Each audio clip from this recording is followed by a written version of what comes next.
여러분 안녕하십니까? 뉴스투데이 제주입니다. 오늘부터 위드 코로나 단계적 일상 회복이 시작되고 백신 부스터샷 접종도 본격적으로 이뤄집니다. 또 제주도의회에서는 모레 임시회 폐회를 앞두고 제3차 국제자유도시 종합계획 동의안을 처리합니다. 이번 주 주요 이슈를 홍수연 기자가 보도합니다. 단계적 일상 회복 시행 첫날, 크게 달라지는 건 다중이용시설의 영업시간입니다. 유흥시설을 제외한 모든 시설, 식당과 카페, 학원과 독서실, 영화관과 노래방, 목욕장업과 PC방의 영업시간 제한이 해제됩니다. 단 집단 감염에 취약한 유흥시설과 클럽, 무도장 등은 자정까지만 영업할 수 있습니다. 사적 모임은 백신 접종 여부와 관계없이 12명까지 허용되고 식당과 카페에서는 미접종자는 4명까지만 모일 수 있습니다. 유흥시설과 목욕장 등 감염 취약시설에는 접종 증명과 음성 확인제가 도입됩니다. 백신 추가 접종도 본격화됩니다. 접종 완료 후 6개월이 지난 50대는 오늘부터 사전 예약이 시작되고 얀센 백신 접종자도 자녀 백신으로 접종할 경우 오늘부터 부스터샷을 맞을 수 있습니다. 기존 정책을 나열한 수준에 불과하다는 지적이 쏟아지며 논란이 제기된 제3차 국제자유도시 종합계획. 제주도의회 행정자치위원회는 내일 제3차 회의를 열어 동의안 처리 여부를 결정합니다. 제주 실정과 현안에 대한 고민이 없다는 의원들의 질타와 새로운 도정에서 다시 검토해 추진해야 한다는 의견까지 나온 가운데 상임위를 통과할 수 있을지 관심이 쏠리고 있습니다. MBC 뉴스 홍수현입니다. 제주 지역에서는 어제 오후 5시까지 코로나19 확진자 2명이 발생했습니다. 이들은 모두 제주시 사우나 집단 감염 사례였는데 최근 일주일간 일일 평균 확진자는 4.71명입니다.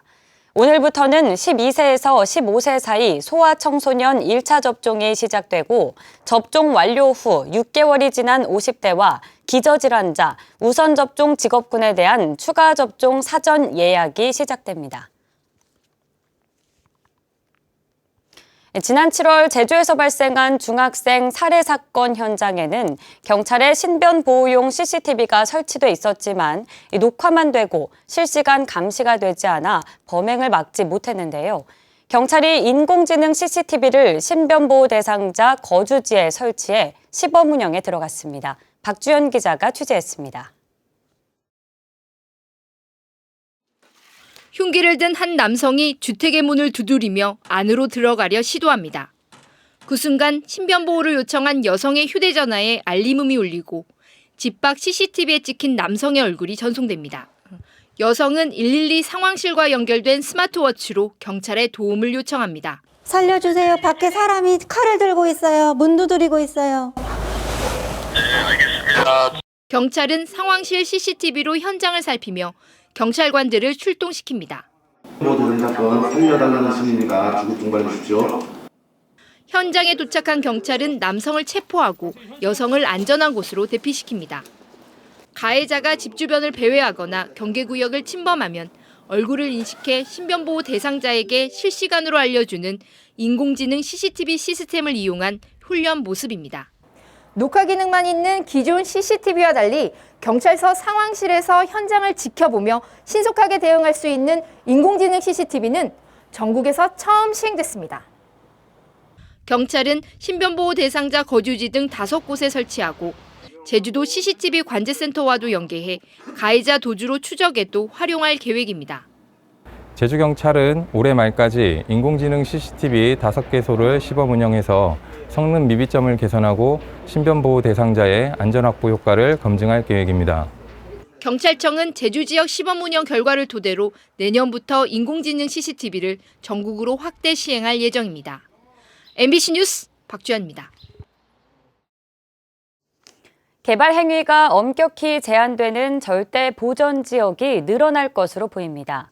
제주도가 공고한 변경안에 따르면 절대 보전 지역은 해안선 변경에 따른 바닷가 확대와 해안 사고 보전, 저류지와 하천, 용암 동굴이 추가되면서 44만 제곱미터가 늘어나고 제주 고사리삼 등 멸종위기 생물 군락지의 생태계 보전 등급이 높아집니다.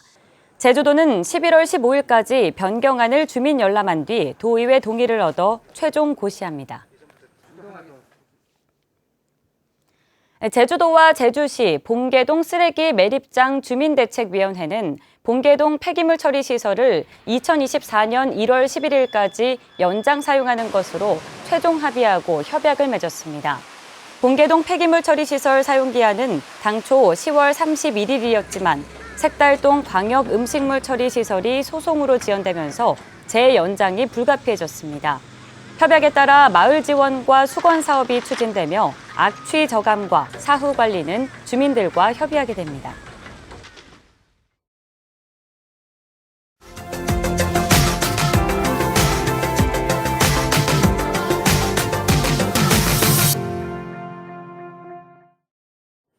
(4.19) 혁명의 도화선이 된 3.15 의거는 우리나라 정부 수립 뒤 최초의 민주화 운동으로 평가받는데요.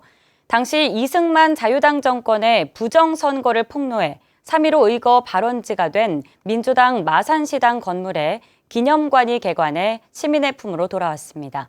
MBC 경남 신은정 기자입니다. 1960년 당시 집권 여당인 이승만 자유당 정권의 부정선거에서 촉발된 3.15 의거. 민주당 마산시 당원들이 부정선거를 폭로하자 마산 시민들이 힘을 보태면서 민주화 물결은 4.19로 이어졌습니다. 3.15 의거의 발원지인 민주당 마산시당 건물이 기념관으로 바뀌어 시민 품으로 돌아왔습니다. 세월의 흐름 속 노래방과 식당 등 상가 건물로 바뀌었던 곳을 창원시가 예산 45억 원을 들여 기념관으로 조성한 건데 당시 부정선거의 자료와 시위 사진 등 60여 년 전 3.15 의거의 현장을 가까이서 느낄 수 있습니다. 시민들이나 민주단체에서 3.15 의거 발원지를 개관하자는 지속적으로 건의가 있었고 또 시의회에서도 건의가 있었고 3.15 의거에 참여했다 얼굴에 체류탄이 박혀 숨진 채 마산만에 떠오른 김주열 열사의 모습은 동상으로 재탄생했습니다. 기념관에서 약 2km 정도 떨어진 시신 인양지에 최근 동상까지 제막되면서 민주성지 마산의 의미를 더했습니다. 61년 전에 엊그제 같아. 벌써 나이가 80이 되었으니까 참 슬픈 생각도 들고 발원지 개원식은 정말 우리한테는 정말 뜻깊은 곳이에요. 기념관 개관과 동상 제막을 계기로 마산의 민주항쟁 정신이 과거에만 머물지 않고 현재에 살아 숨쉴 수 있게 됐습니다. MBC 뉴스 신은정입니다.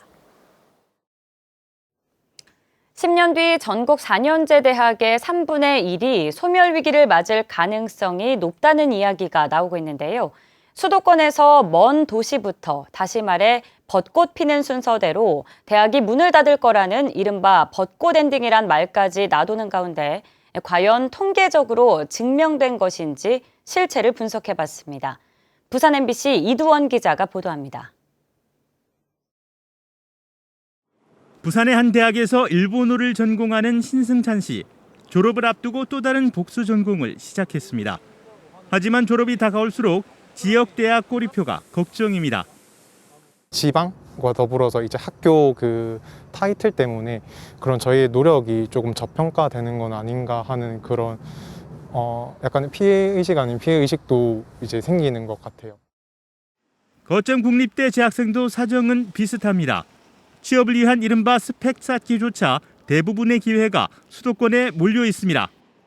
또 대외 활동 같은 경우도 서울에 몰려 있다 보니까 제가 수업 시간이랑 겹치는 경우에는 대외 활동을 지원할 수조차 없다는 게 조금 큰 걸림돌인 것 같습니다. 학령 인구 감소 속에 교육과 취업의 수도권 집중은 심화됐습니다. 수도권에서 먼 대학부터 망한다는 이른바 벚꽃 엔딩 괴담. 과연 그런지 랜덤 포레스트 알고리즘을 토대로 시계열 분석을 해봤습니다.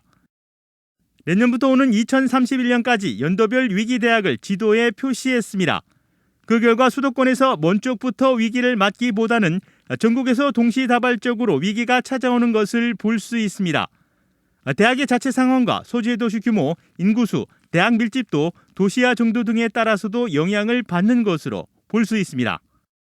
결국 벚꽃 엔딩이라고 하는 게 하나의 경향성으로 존재하기는 하지만 통계적으로 명확하게 벚꽃 엔딩이 있다 없다를 설명하기는 어렵다. 그 대신 이제 굉장히 다양한 종류의 어떤 요인들이 이런 지역 대학의 소멸에 영향을 미치는데, 도시 규모가 작을수록 위기의 징후는 선명해집니다.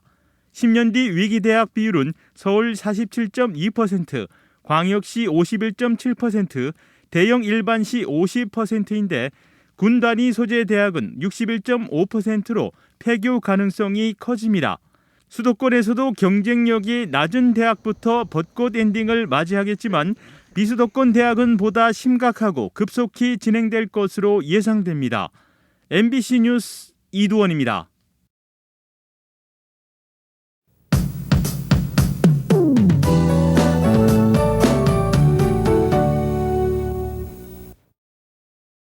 (11월의) 첫날인 오늘 제주도는 온화한 가을 날씨가 이어지겠습니다. 아침 기온 15도, 낮 기온은 21도 내외로 예년 기온을 보이겠고요. 낮 동안 포근하겠습니다. 오늘 북서풍을 타고 국외 미세먼지가 유입되면서 경기 남부를 비롯한 서쪽 지방은 오전에 공기가 탁하겠는데요. 제주도는 미세먼지 농도 보통 수준으로 오늘 공기질도 양호하겠습니다. 내일부터는 오늘보다 2, 4도가량 떨어지면서 부쩍 쌀쌀해지겠습니다. 한라산 정상에서는 아침 기온이 영하로 떨어지면서 서리가 내리고 얼음이 오는 곳이 있겠고요. 낮에도 20도를 밑돌면서 선선해지겠습니다. 오늘 제주 전 지역에서 구름 낀 날씨를 보이겠고요. 서부와 남부, 동부 지역은 차차 맑아지겠습니다. 아침 현재 기온 북부와 남부 지역은 15도, 서부 지역은 17도로 시작하고 있고요. 한낮 기온은 북부와 동부 지역 21도, 남부 지역은 23도까지 오르겠습니다. 오늘 도서 지역도 맑고 쾌청한 가을 날씨를 보이겠습니다. 바다의 물결은 제주도 전해상에서 1에서 2m 안팎으로 잔잔하게 일겠습니다. 11월의 첫 주 일교차 큰 날씨가 이어지겠고요. 이번 주 토요일과 입동인 일요일에는 제주에 비가 내릴 전망입니다. 날씨였습니다. 코로나19 상황에서도 제주를 찾는 관광객들이 늘면서 렌터카 교통사고가 증가한 것으로 나타났습니다. 제주경찰청에 따르면 올 들어 지난 25일까지 제주 지역에서 발생한 렌터카 교통사고는 479건으로 지난해 같은 기간보다 18.6% 늘었습니다.